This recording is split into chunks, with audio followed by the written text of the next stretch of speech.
दोस्त है तो नाम भी देना पड़ेगा, तो नाम दे दिया डायरी का, नाम है किटी। उसका जो टीचर्स के साथ रिलेशनशिप होता है बड़ा अच्छा होता है। मैं और मेरी जो गर्लफ्रेंड है ना, मेरी जो दोस्त है ना, सहेलियां, अरे अपन सबका बढ़िया तरीके से निकल जाएगा, तो टेंशन लेने का नहीं है। वो बहुत बातूनी थी, शी वॉज वेरी टॉकेटिव, और कितना भी बोल लो बच्चा चुप ही नहीं हो रहा था। मतलब पढ़ाई कर रहे हैं, यहाँ पे कुटर पुटर पुटर पुटर चली जा रही है। Quack quack quack said mistress chatterbox. इसकी बातूनी जो हरकतें हैं उसको बंद नहीं किया सकता, but it is very entertaining at the same time. आज कहाँ जाए खाने, मैकडॉनल्ड्स या पिज्जा हट?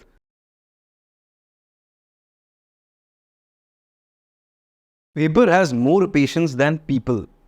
और यही लाइन है इस पूरी कहानी का, इस पूरे चैप्टर का सार। Chapter number 4, from the diary of Anne Frank from a book first flight.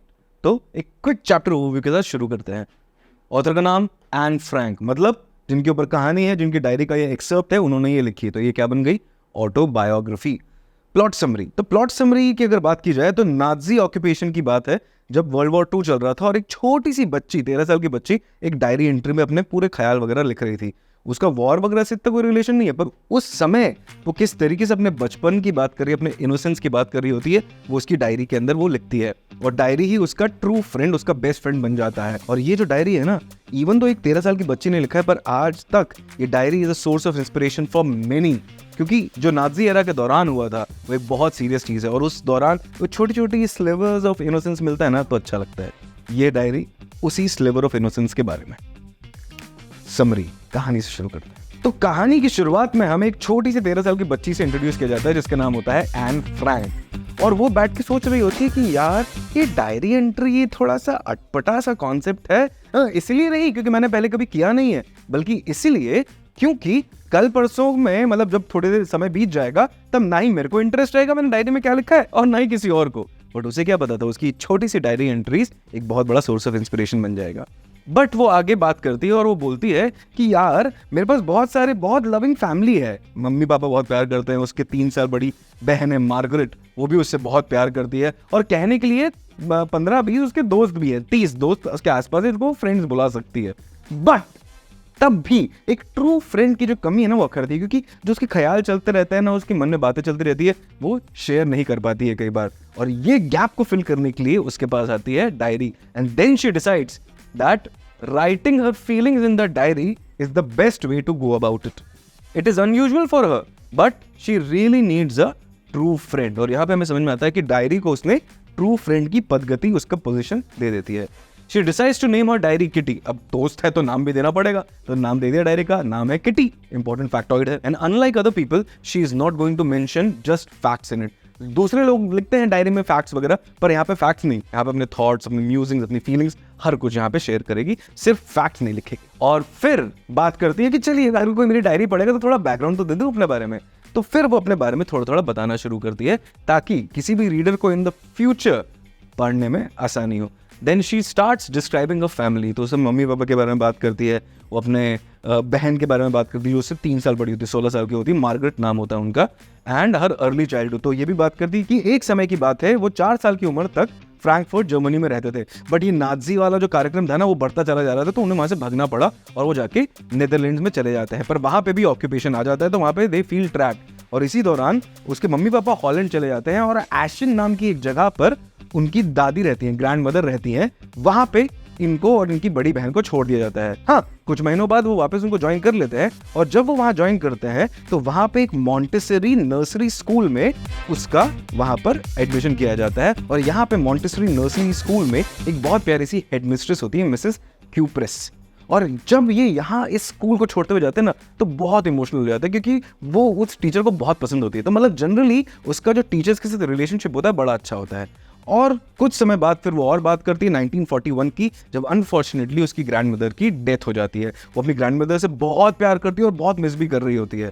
अब यही सारी फीलिंग्स है जो कि कभी ना कभी वो डायरी के अंदर लिखती जाती है। पर अब बात आती है प्रेजेंट डे की, मतलब 20 जून 1942 की बात कर रही है, और यहां से प्रेजेंट डे शुरू हो जाता है। अब क्या, ये पूरा ब्रीफ अकाउंट आपको मैंने दे दिया। अब बात करते हैं उस प्रेजेंट डे की। अब प्रेजेंट डे में वो एक बहुत बड़े, क्या बोलते हैं, परेशानी से निकल रही होती है। क्यों? क्योंकि भैया everyone in her class is nervous about the result. Result day आ चुका है, अभी एग्जाम दिए थे, अब रिजल्ट आ चुका है। आप तो समझते होंगे कि रिजल्ट डे कितना परेशान कर सकता है। और यहाँ पे भी ऐसी बातें चल रही होती हैं कि लड़के बेट लगा रहे हैं, लड़कियां हैरान परेशान, but Anne was quite sure. वो बोलती है कि मैं और मेरी जो गर्लफ्रेंड है ना, मेरी जो दोस्त है ना, सहेलियां, अरे अपन सबका बढ़िया तरीके से निकल जाएगा, तो टेंशन लेने का नहीं है। She had a good equation with all the teachers except her maths teacher.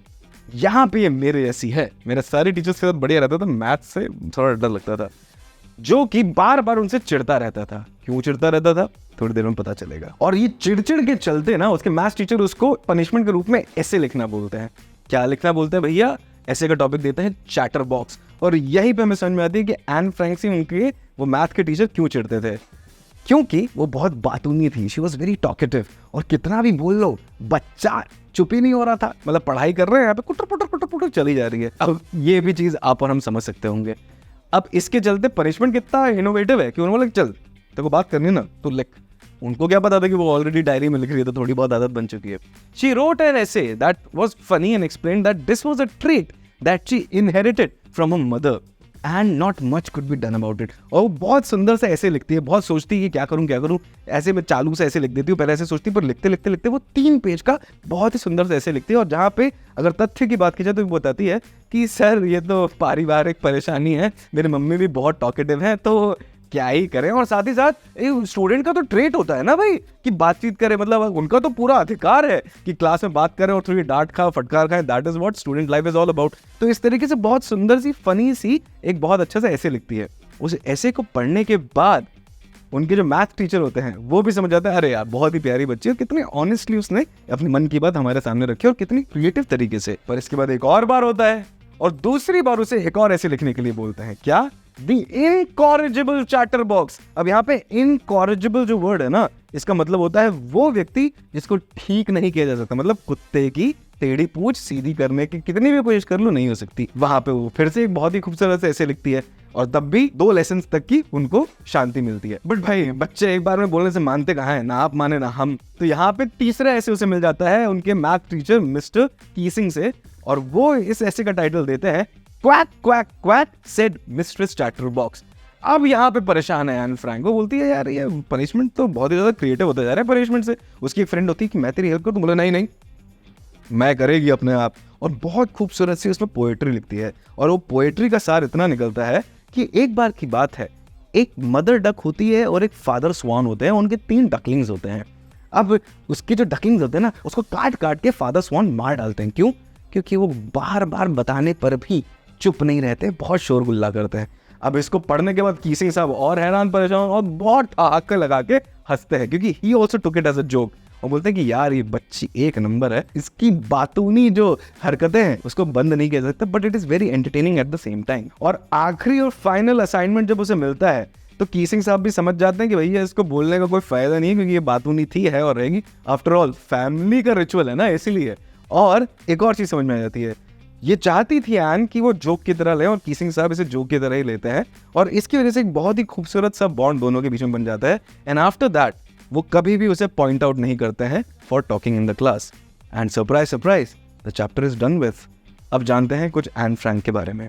तो she was a German born Jewish girl जिनका नाम एन फ्रैंक था, और 1942 में जब जर्मन ऑक्यूपेशन चल रहा था तो उन्हें छुपना पड़ा था जब वो नेदरलैंड्स तक पहुंच चुके थे। इनकी जो डायरी है उसको 2 साल के बाद उसके पिताजी डिस्कवर करते हैं, क्योंकि he was the only sole survivor of the family.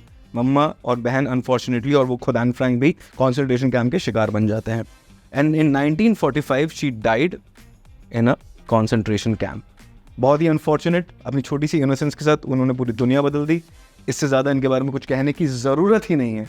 अब आते हैं इंपॉर्टेंट वर्ड्स पे, क्योंकि एग्जाम के लिए भी तो पढ़ना है। म्यूजिंग्स। म्यूजिंग्स का मतलब है कुछ सोच विचार जो चल रहे होते हैं, इनको हम सोचना नहीं चाहते, वो अपने आप आ जाते हैं। तो those kind of thoughts that come to you, that arrive to you are musings. A period of reflection of thought, listless with no energy और इंटरेस्ट। मतलब एकदम ऐसे थके हारे, एकदम ऐसे परेशान से चलना is listless. Brooding, deep thought में, गहन चिंतन में जब हम बैठते हैं सोचने के लिए कि आज कहाँ जाए खाने, मैकडॉनल्ड्स या पिज्जा हट, तो वो ब्रूडिंग टाइप की चीज हो जाएगी। जस्ट जोकिंग है। अगला वर्ड है प्रॉम्प्टेड, मतलब किसी को प्रवोक करना, किसी को उकसाना। कन्फाइड, कन्फाइड वर्ड आता है कॉन्फिडेंस के साथ। तो कन्फाइड का मतलब होता है किसी के अंदर आप भरोसा रख रहे हैं और उससे चीजें शेयर कर रहे हैं। to tell personal things privately to a person that one trusts. मतलब जिन लोगों पे भरोसा करते हैं उनके अंदर आप ऐसी बातें उनसे शेयर करते हैं जो कि आपको लगता है वो किसी और से कभी शेयर ना करेंगे. Liable, इस केस में यहाँ पे है likely, मतलब ऐसा हो सकता है वाला एंगल दे रहे हैं लाइबल वर्ड को यूज करते हुए. रिमेंबर, वर्ड्स की मीनिंग कई बार चेंज हो जाता है given the context those words are used in. तो कंटेक्स्ट के हिसाब से कई वर्ड्स ऐसे होते हैं जो थोड़ा फ्लेक्सिबल से होते हैं, जो चेंज करते हैं अपना मीनिंग. प्लंज, जंप और डाइव क्विकली, मतलब अपन कहीं पे कूद जाते हैं तो प्लंज करना उसे बोलते हैं. अडोरेबल, अडोरेबल मतलब Anne Frank, adorable, lovely, cute, innocent. Emigrated, emigrate, do not confuse this word with immigrate. Emigrate का मतलब होता है अपनी कंट्री को छोड़ना. इमिग्रेट होता है किसी कंट्री से आना. तो जाने वाली जो चीज है ना, exit, E for emigrate, E for exit, तो छोड़ने को. Leave once own country in order to settle permanently in other country. Permanently is the key word. तो एमिग्रेट करना उसको बोलते हैं. प्लंग, टू पुट डाउन, नीचे रख देना. सोलम, कैरेक्टराइज्ड बाय डीप सिंसियरिटी. सोलम मतलब बहुत ही शांत और बहुत ही सिंसियर, मतलब एकदम सख्ती, मतलब अपने पूरे आइडियल्स और अपने विचारधारा के ऊपर एकदम सटीक रहने को सोलम बोल सकते हैं. Ingenuity, the quality of being clever, मतलब out of the box thinking वाली चीज जो बोलते हैं ना, जो इंटेलिजेंट होते हैं, क्लेवर होते हैं, विटी होते हैं, वो सारी चीजें इंजेन्युइटी के अंदर आ जाता है. नेक्स्ट है verse, writing arrange with a metrical rhythm, typically having a rhyme. Poetry वगैरह में जो लगते हैं ना, कभी दोहे वगैरह हो गए, वो सब वर्सेस बोला जाता है उनको. Verse, VRSE, versus. क्रिकेट में वाला वर्सेस नहीं, वर्स. वर्सेस में प्लूरल बोल रहा था. रिडिकुलस, मतलब अजीब व गरीब सा. डिजर्विंग और इनवाइटिंग डेरिजन और मॉकरी, मतलब अजीब सा है, आउट ऑफ द ऑर्डिनरी लगता है, उसे बोलते हैं रिडिकुलस. और इसी के साथ हमारा ये वाला चैप्टर यहाँ पे समाप्त होता है. नाउ रिमेंबर, एन फ्रैंक एक बहुत ही थॉट प्रोवोकिंग चैप्टर है, तो एक बार अगर मौका मिले तो प्लीज इसकी डिटेल समरी पढ़ लीजिएगा और भी अच्छा एक बार किताब पढ़ लीजिएगा.